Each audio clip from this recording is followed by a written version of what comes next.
Guys, কেমন আছো তোমরা সবাই? আশা করি তোমরা সবাই খুব ভালো আছো। আমিও খুব ভালো আছি। আচ্ছা, তোমরা এই ভিডিওটা দেখে বুঝতে পারছো শীতকালের ভিডিও না, কিন্তু এতদিন পরে আমি কেন শেয়ার করছি? আরে আমরা গিয়েছিলাম দীঘায় 1 বছর আগে ঘুরতে।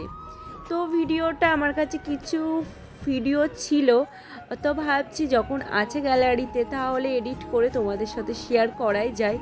কি বলো তো, তখন যদি আমার ইউটিউব চ্যানেল খোলা থাকতো তাহলে তোমাদের সাথে অবশ্যই আমি শেয়ার করতাম।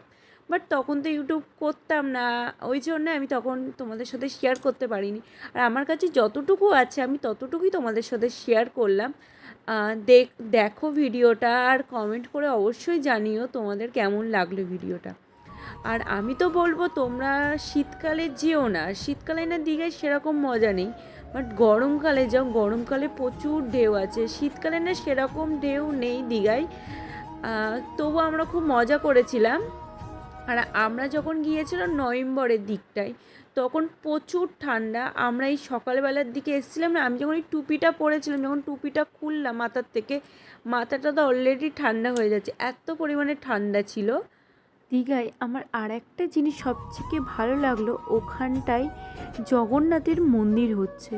তো মন্দিরটা এখনও সেই হিসাবে কমপ্লিট হয়নি, মন্দিরটায় কাজ চলছে। তো প্রায় অনেকটা কাজ এগিয়ে এসছে, খুব শীঘ্রই মন্দিরটা উদ্বোধন হবে। রকমের শুটকি মাছ আছে। আচ্ছা, তোমরা কেউ কি শুটকি মাছ খেয়েছো? শুনেছি নাকি শুটকি মাছ নাকি খুব সুন্দর লাগে, বাট আমি কোনো দিন খাইনি, কিন্তু একবার ট্রাই করার ইচ্ছা আছে।